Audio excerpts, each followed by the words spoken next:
Merci beaucoup, messieurs, pour ces présentations complémentaires. On espère que ça a répondu déjà à un certain nombre de questions. Il y en a eu quelques-unes là dans les discussions. Une qui a déjà été répondue en direct sur les bâtiments existants qui ne sont pas concernés, sauf extension conséquente. Michael, avant de te passer la parole sur les autres, il y en a deux qui m'ont été posées à moi seulement en direct, qui demandaient donc, alors que je la retrouve, quel est le seuil ICC en RT 2012 par rapport à la RE 2020? Bah, ça va être assez simple à répondre dans la mesure où il n'y avait pas d'indicateur carbone en 2012. Je Oui, sais. tout à fait. Voilà. En fait, l'impact carbone construction sur la RT 2012 n'a pas été, il n'y avait pas, donc on ne faisait pas le calcul. Et pour répondre à une question également, ça va faire le parallèle avec la question de M. Andriganov sur la faisabilité de l'application d'une telle réglementation RE 2020.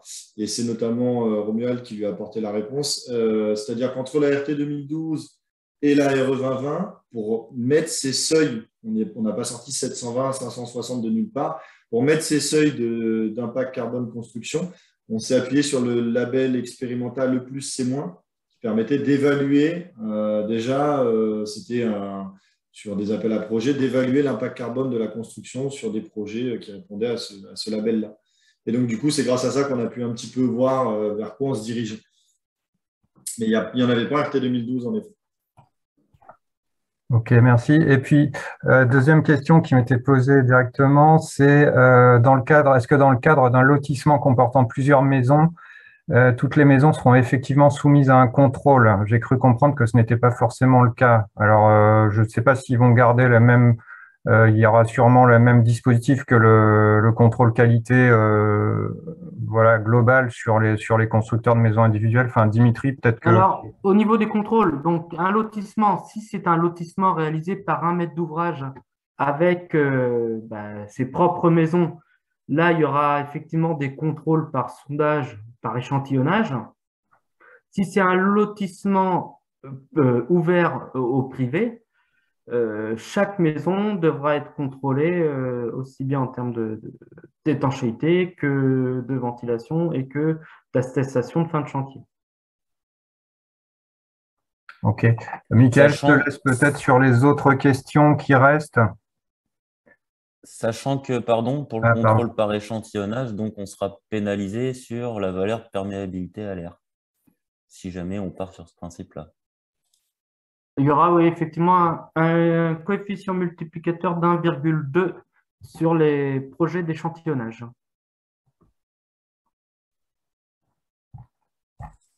Ok. Alors, il n'y a pas beaucoup de questions, il n'y a pas eu énormément de questions. Ça veut dire que c'était très clair. C'est ça, c'était pas. Il y a deux. Alors, il y a une question qui a déjà été répondue en partie. C'était une question sur des listes d'isolants locaux qui auraient des FDES. Donc, la réponse, c'est qu'il faut aller fouiller soit dans la base INES qui sert de référence. Alors, j'ai formulé une réponse assez rapide à Yaka Architecture, pardon, et je vais même dire, c'est ce que va permettre enfin peut-être la RE 2020, ça va être pour ceux qui ont la volonté de mettre en avant ces questions-là, ça va être qu'il y ait une vraie connaissance du tissu local. Parce que c'est vrai que des fois, on peut se retrouver avec une conception bâtie qui est complètement hors sol par rapport à un tissu local sur des gens qui vont fabriquer des menuiseries, fabriquer de l'isolant, etc., sur des filières assez spécifiques. Là, ça va permettre aussi de mettre en avant des filières locales et du coup d'aller vraiment chercher les gens et d'aller mettre en avant ces personnes-là. Parce qu'après, dans les logiques de conception, c'est des gens qu'on va avoir l'habitude de solliciter une fois qu'on aura identifié le gisement.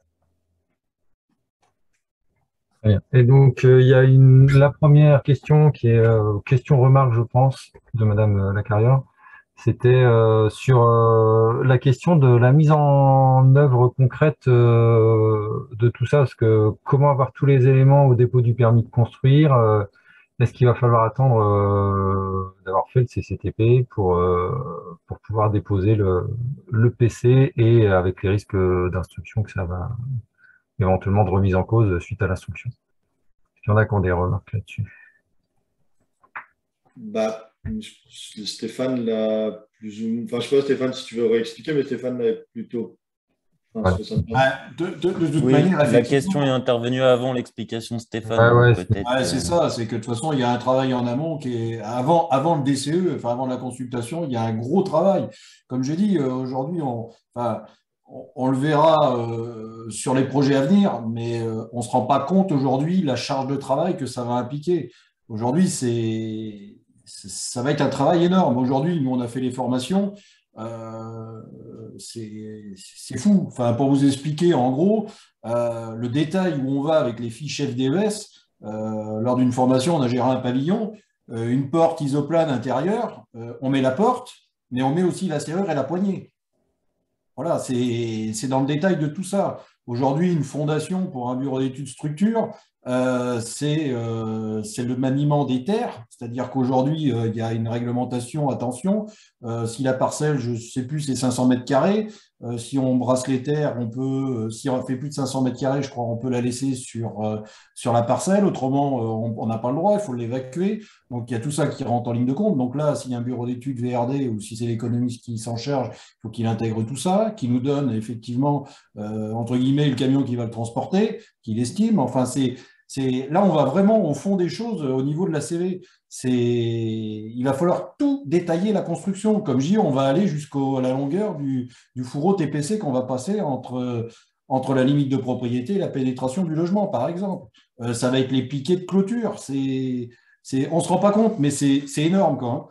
On va aller dans le détail du joint de carrelage, C'est ça. du carrelage, C'est les plaintes, par exemple, la colle pour les plaintes. C'est tout. La colle, c'est peut-être. J'imagine pas, mais c'est un travail qui est énorme. C'est énorme. Ce que dit Stéphane est entièrement vrai. C'est-à-dire que quand on prend la liste de nombres de FDES sur un projet, c'est assez colossal.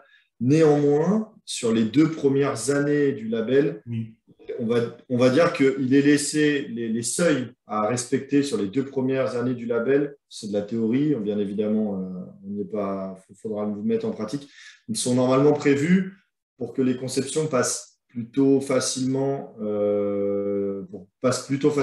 et qu'on ait surtout, justement, ce que décrit Stéphane là, qu'on mette en place ces méthodes de travail, cette organisation, pour qu'après, comme on l'a vu, au fur et à mesure des années, les objectifs sont de plus en plus difficiles à respecter, et pour qu'après, on rentre vraiment dans le dur du sujet.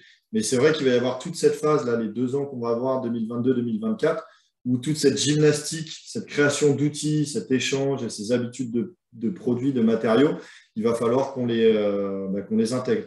Mais de la même manière qu'avant la RT 2012, une résistance thermique sur une laine de verre pour une épaisseur, ça paraissait pour un architecte ou pour un bureau d'études, ce n'était pas forcément instinctif. Maintenant, quand on travaille avec des architectes, ils savent à peu près une résistance thermique pour une épaisseur d'isolant, parce qu'ils ont pris l'habitude de travailler ces questions-là. Donc, il va y avoir cette appropriation à faire qui va être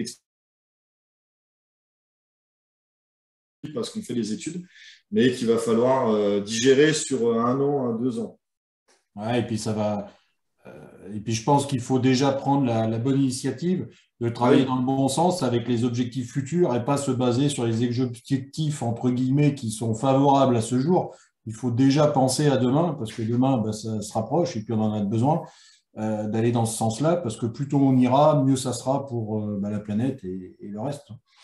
Voilà. Moi, je suis d'accord.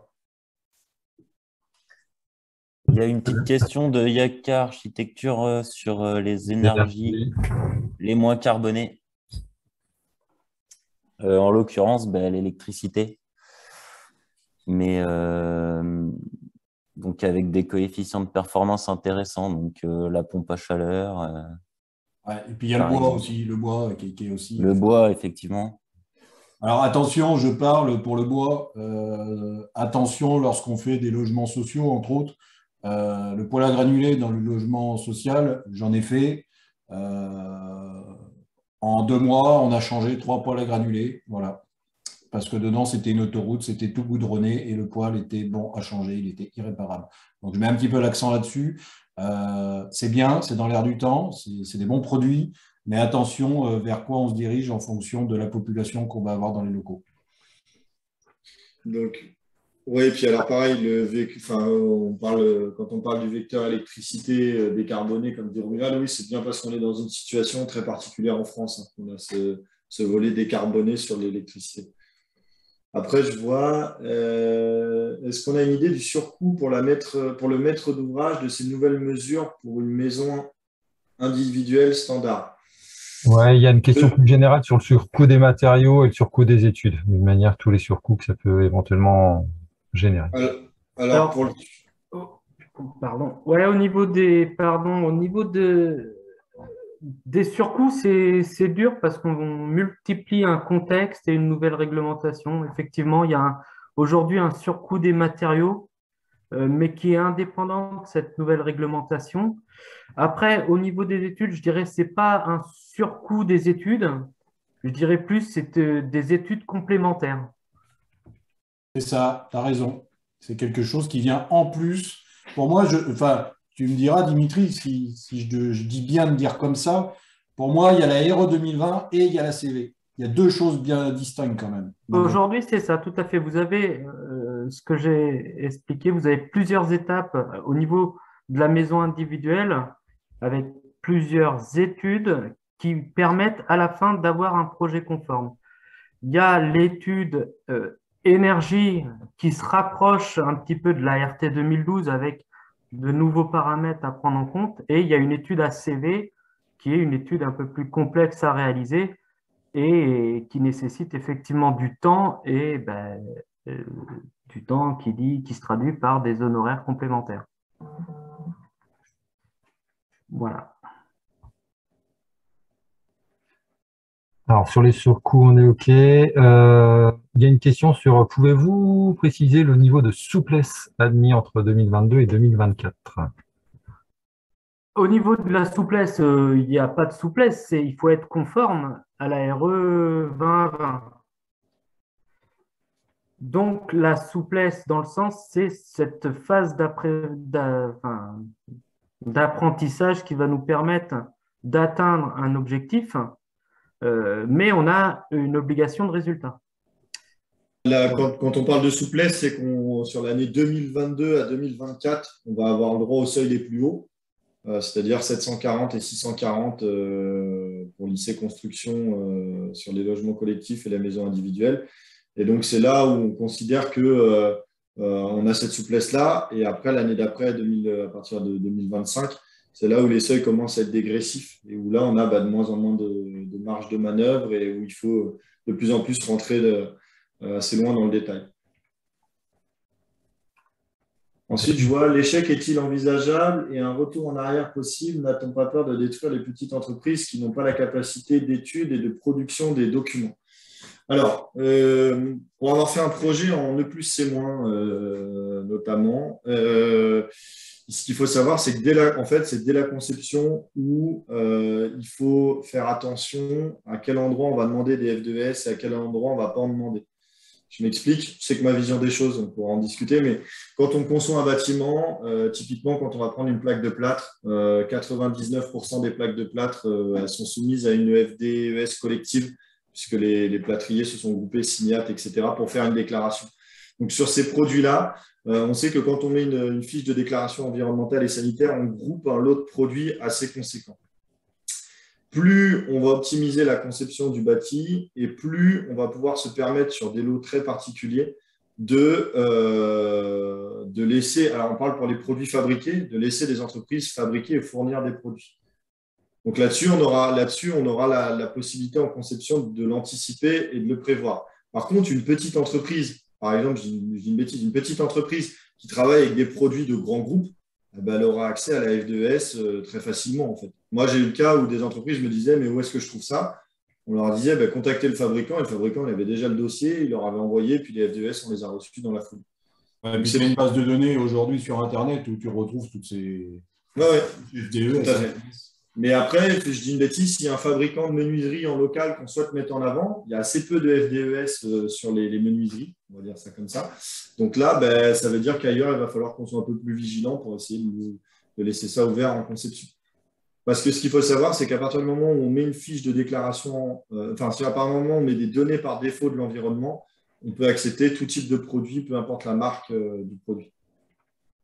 Après, sur la notion d'échec de cette réglementation, il faut savoir que dans l'arrêté, il existe une clause de revoyure par rapport aux objectifs qui ont été fixés initialement. Donc, c'est à l'issue des 2 ans d'apprentissage qu'on va savoir, en fait, si on maintient le cap de réduire l'impact CO2 ou si on prend un chemin un petit peu différent.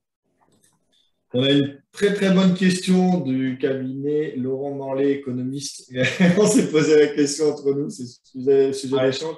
En cas de mission de base, comment sont élaborés les quantitatifs à la charge des entreprises? Alors, effectivement, c'est un sujet aussi. Donc, c'est ce que je disais, on remet un petit peu en cause tout le code de la commande publique. Effectivement, tout ce qui est mission de base aujourd'hui, effectivement, on peut fournir des quantitatifs vierges qui seront à remplir par les entreprises. Néanmoins, malgré tout, suivant comment les gens travaillent, à un moment donné, on est obligé de s'engager sur un budget. Donc, un budget, on le fait quand même en connaissance de cause par rapport à l'élaboration du projet. Donc, il y a quand même des quantités qui sont sorties. Après, bien évidemment, c'est à nous de faire la part des choses et de trouver le bon équilibre par rapport à la mission de base et la mission exé qui intègre effectivement tous les quantitatifs remplis, détaillés, etc. Mais là, malheureusement, je pense qu'effectivement, va y avoir une évolution qui devra être prise en compte et faite pour pouvoir intégrer ces choses-là. De toute façon, aujourd'hui, la mission de base, elle existe. On s'aperçoit quand même qu'on en a pas mal, malgré tout. Mais est-ce qu'elle est toujours d'actualité par rapport à ce qu'on demande et l'évolution qui va s'intensifier dans les prochaines années? Voilà, donc la question subsidiaire, c'est comment va évoluer tout ça au niveau de la commande publique. Là, il y a un réel sujet. C'était la question complémentaire. Comment les maîtres d'ouvrage intègrent cette mission complémentaire? Aujourd'hui, le STD, ce n'est pas intégré dans la mission de maîtrise d'œuvre traditionnelle, c'est quelque chose qui est indépendant. Aujourd'hui, quand un bureau d'études fluide fait partie d'une maîtrise d'œuvre, il ne vend pas forcément une STD dans ses prestations. Donc là, aujourd'hui, il faudra se poser la question, effectivement, est-ce que tout ce processus ne devra pas être intégré en mission complémentaire?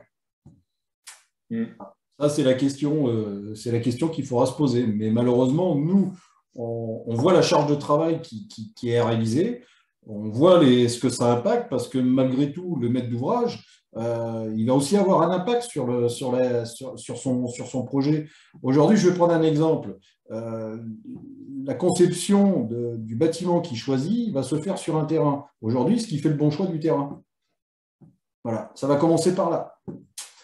Donc, il y a plein de choses. Peut-être que le terrain, il n'a pas la bonne orientation qui va favoriser son bâtiment. C'est tout un tas de choses aujourd'hui. Comme tu le disais, hein, peut-être que sur le terrain, il y a énormément de terre à excaver. C'est ça. C'est compliqué. Attention, là, on part de très loin. Pour moi, aujourd'hui, la RT 2012, il faut l'enterrer, c'est ça, il faut quand dire, mais on est sur autre chose.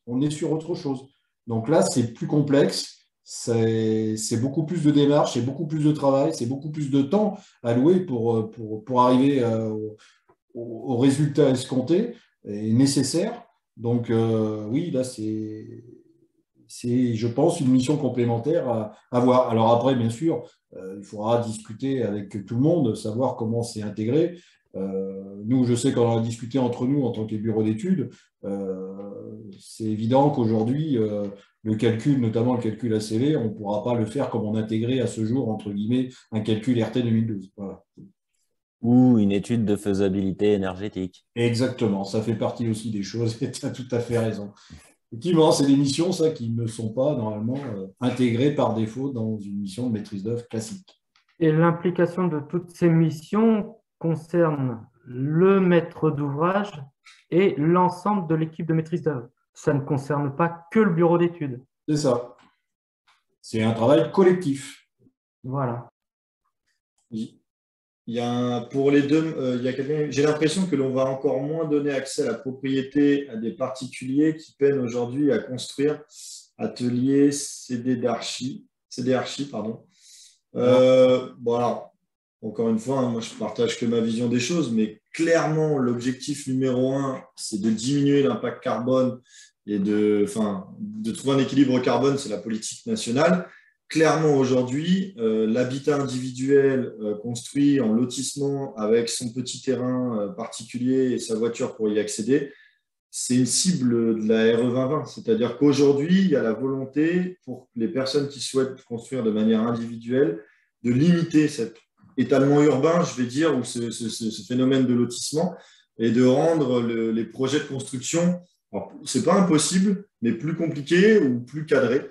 Mais ça, clairement, aujourd'hui, on sait très bien que le but, c'est de diminuer les impacts. Donc, le premier impact, s'il y a moins de construction individuelle, il y a moins d'émissions de gaz à effet de serre aussi. Et après, je ne dis pas que c'est la volonté première, mais c'est une notion aussi qui découle derrière, effectivement. Après, pour le particulier, ça va nécessiter plus d'accompagnement. C'est ça, ça veut dire que l'autoconstructeur, entre guillemets, va être fortement pénalisé et il aura plus de mal aujourd'hui. Voilà. Et on va, par le biais de cette réglementation, inciter les gens à acheter à rénover des bâtiments existants. C'est ça. Néanmoins, les lotissements fleurissent toujours, eh oui. Après, c'est position de chacun, mais… Après, ça dépend la date du dépôt du permis de construire. Alors, au niveau de la réglementation thermique, elle s'applique donc à l'ensemble de la France. Aujourd'hui, la problématique de construction en Charente ne va pas être la même problématique aussi que dans les grandes villes. Donc, il faut aussi savoir adapter l'interprétation de la réglementation en fonction de son secteur. Alors, ensuite, je ne sais pas si vous avez entendu, tout à l'heure, je regardais France Info sur la chaîne 27 de 13 à 14 et il y avait une espèce de grand reportage sur le bâtiment général.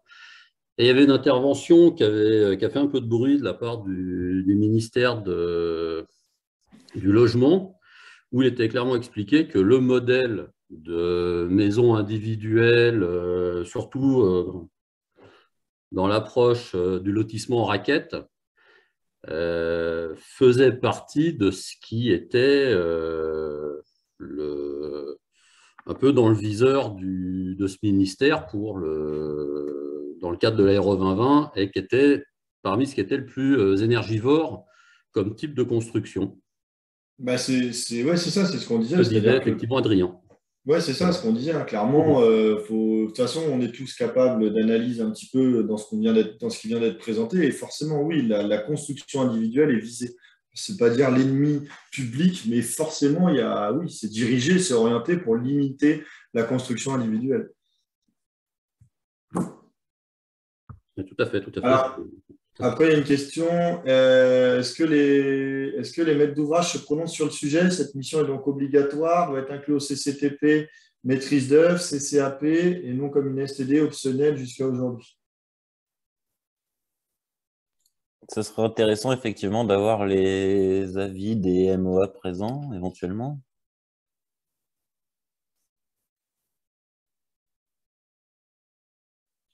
De toute façon, alors après, à partir du moment où ça rentre dans le cadre réglementaire, c'est-à-dire que faudra que le bâtiment respecte la RE 2020, ces missions-là, il faudra qu'elles soient réalisées, quoi qu'il arrive, quoi.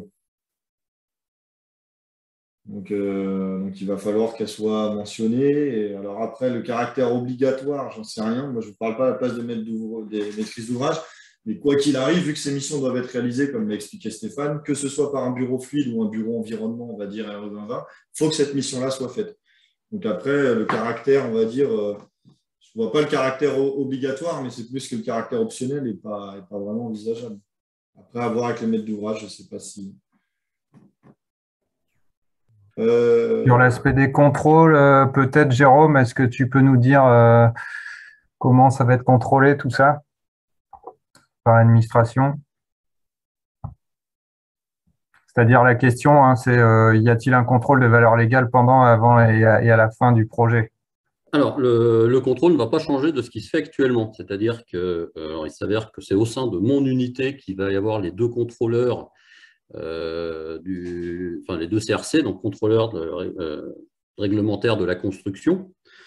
tous les ans. Alors, auparavant, ça se faisait au niveau régional, donc c'était un agent du CEREMA qui venait depuis à côté de Bordeaux.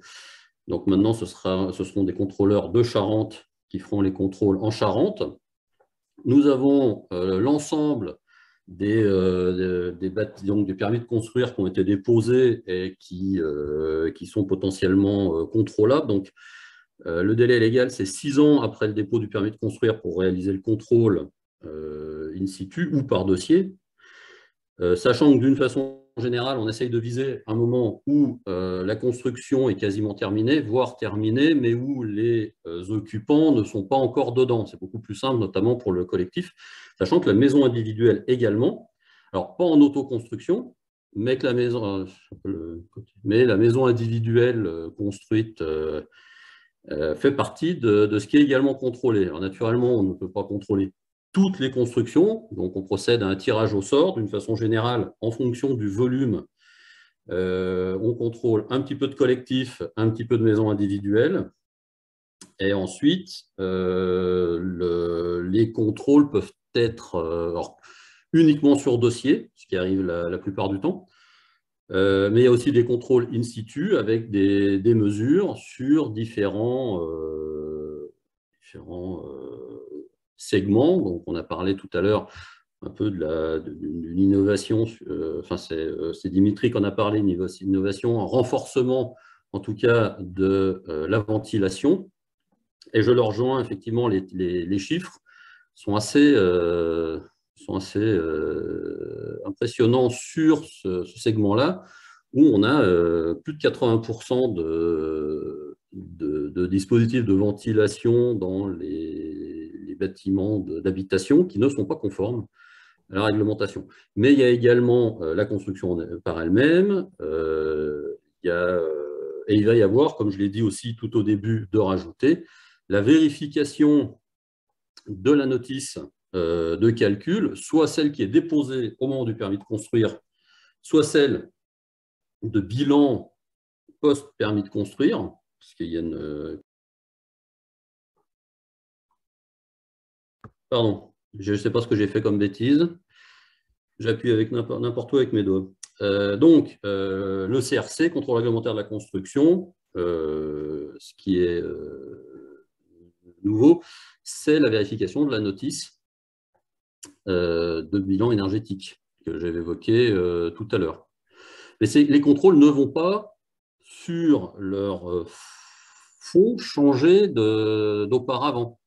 Alors, chaque projet, toutefois, devra être contrôlé par un indépendant, que ce soit en maison ou en logement collectif.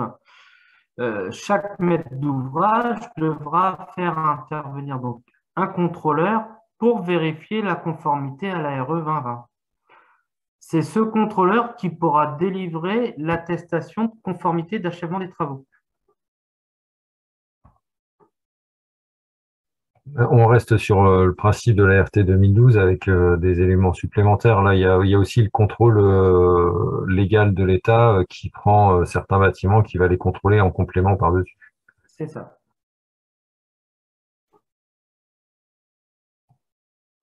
Et donc, la suite de la question, c'était qu'est-ce qui se passe en cas de non-conformité? Donc là, alors, il y a une sanction pénale où il faut se remettre en conformité et refaire passer un contrôleur technique.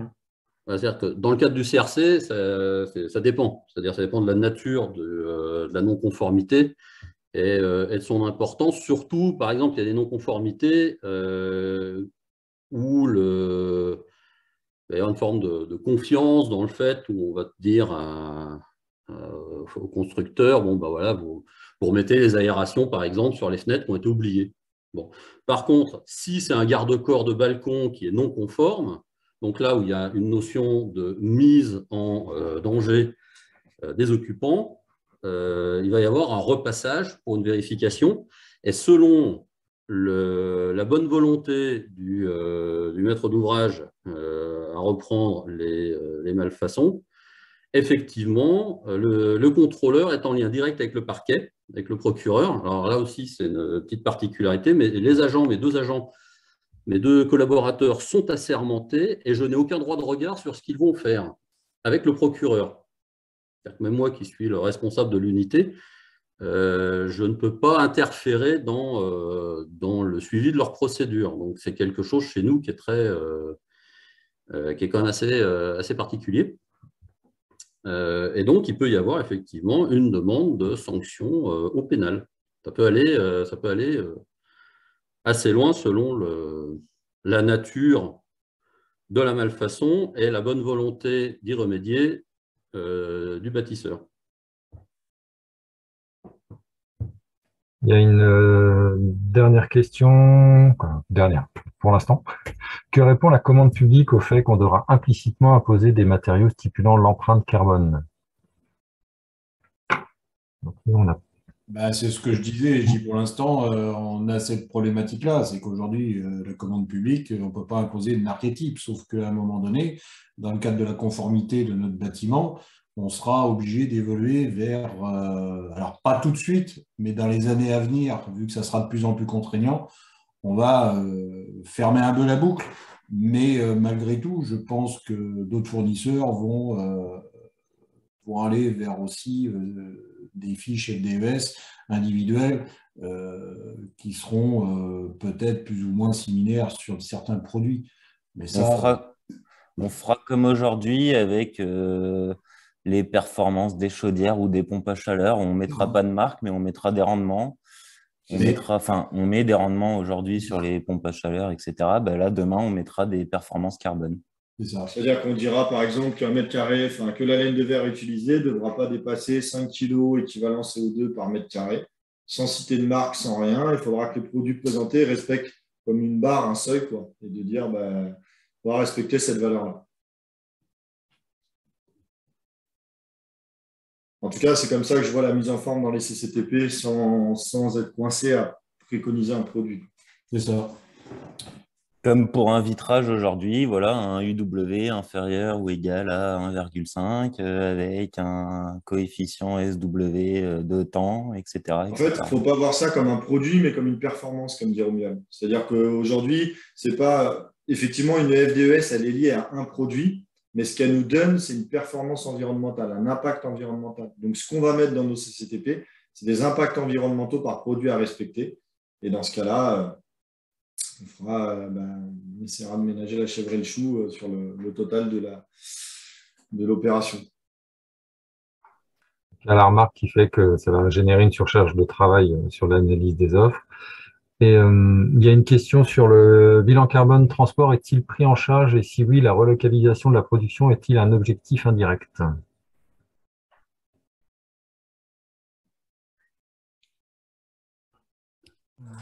Alors oui, aujourd'hui, dans le bilan carbone, le transport est pris en charge et ça fait partie dans l'ACV, ça fait partie d'un critère d'évaluation. Et ensuite, la relocalisation de la production est-il un objectif indirect? Là,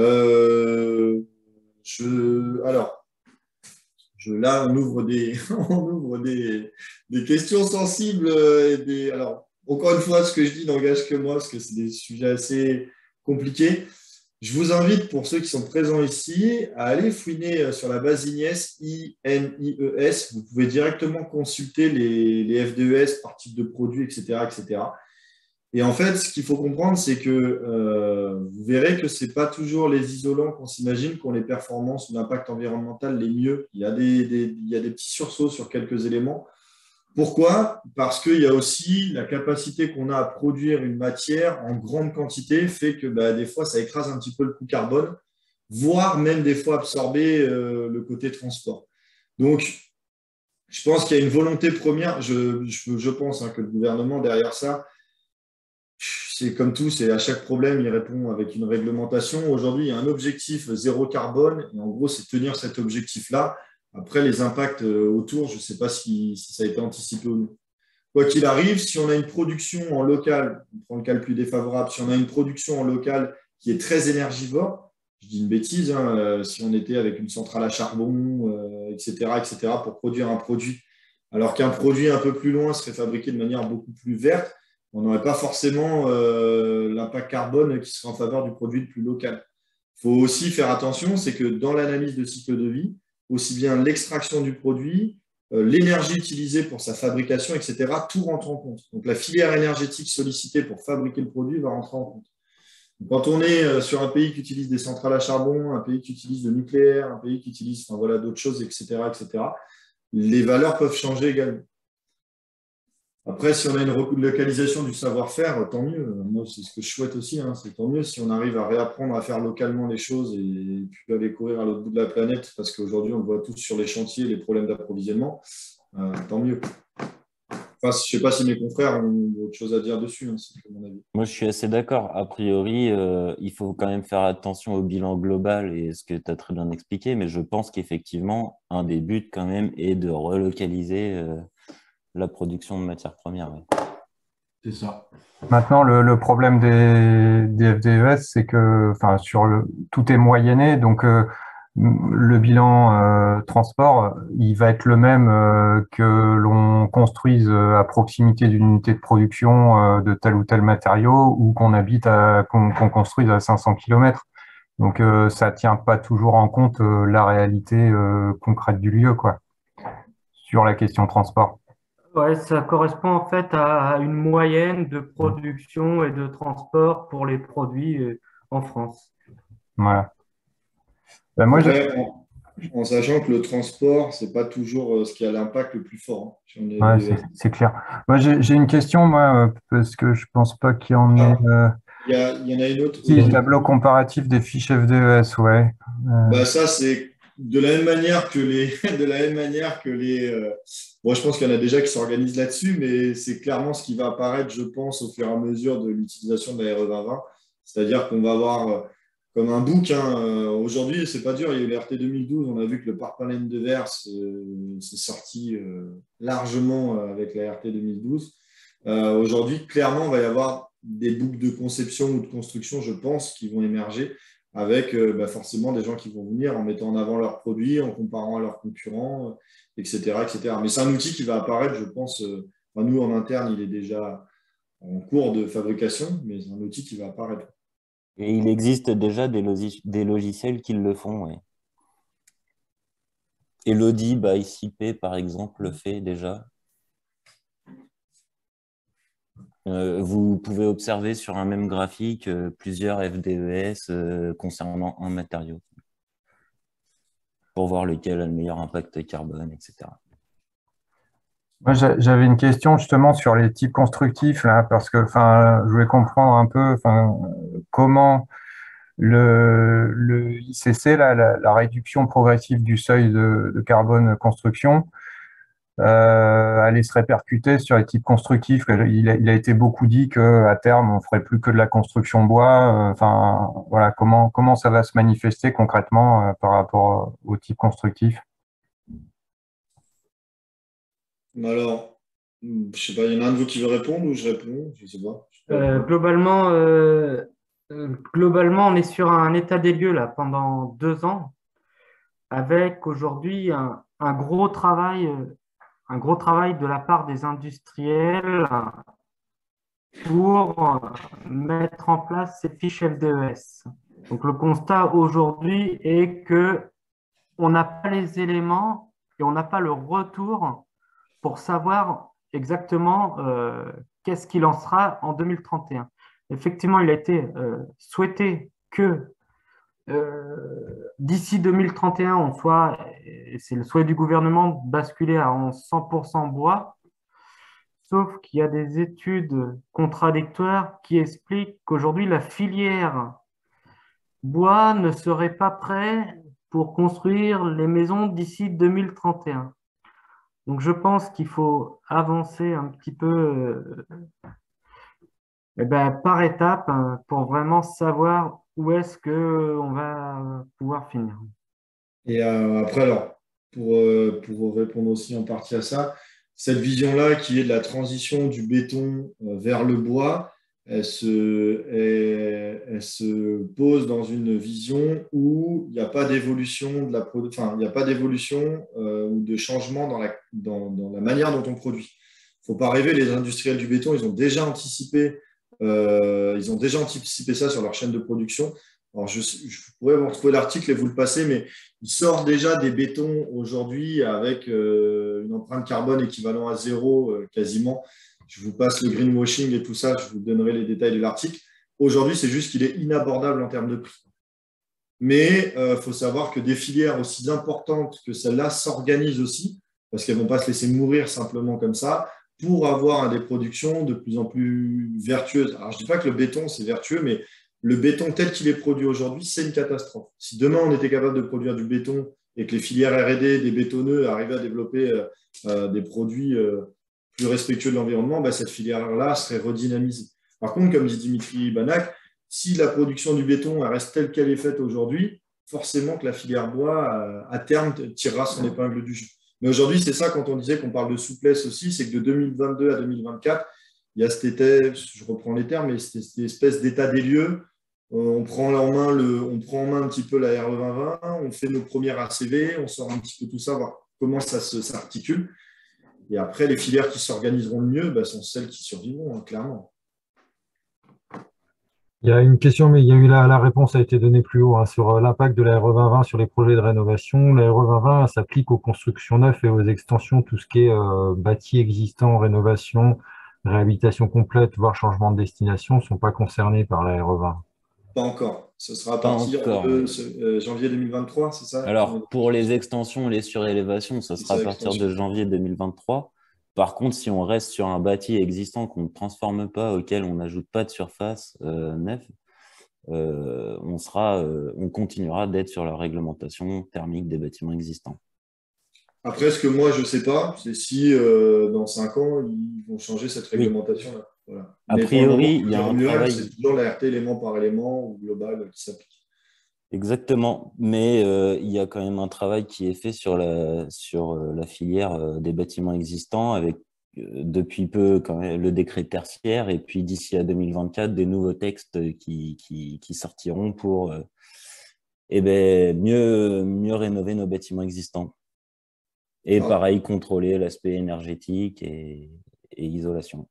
Tout va se jouer sur l'évolution des produits recyclés réemployés. On va réinventer des types de construction et inventer des nouveaux composants. Alors, c'est vrai, mais il y a quand même quelque chose, un chiffre que je donne moi souvent. Il faut s'imaginer qu'entre 2017 et 2060, la quantité de minerais extraits des sols va doubler, et en majeure partie pour la construction. C'est-à-dire que si on prend toute la quantité de minerais extraits en 2017 pour répondre à la demande de 2060, indépendamment des… on va devoir multiplier par 2 la quantité de minerais extraits. Donc, il y a quand même une logique d'extraction qui est toujours très présente, à savoir comment est faite l'extraction, etc., les filières qui sont derrière ça. Mais je pense qu'il va y avoir aussi un consommer moins, construire sobre ou pas construire, parce que des fois, le mieux, c'est peut-être de ne pas construire et de rénover, comme on disait à l'instant. Donc, voilà, il y a aussi ces questions-là qu'il va falloir se poser, parce que la première chose qu'on se dit… Un des réflexes qu'on a eu quand on a eu l'énergie, la RT 2012, on est passé de la pétrochimie aux énergies renouvelables et on a dit au lieu de consommer noir, on va consommer vert. Mais on ne s'est pas dit si on ne consommait pas quoi. Et là, il faut attention au piège du au lieu de construire béton, on va construire bois. Est-ce qu'on ne va pas peut-être pas construire ou rénover quoi, et aller chercher plus. Ça aussi, c'est une option. Aujourd'hui, si vous êtes capable de sortir des bâtiments avec 20% de matière en moins, c'est beaucoup 20%, mais si vous êtes capable de faire ça, vous êtes complètement dans le sens de la RE 2020, indépendamment du bois. Voilà.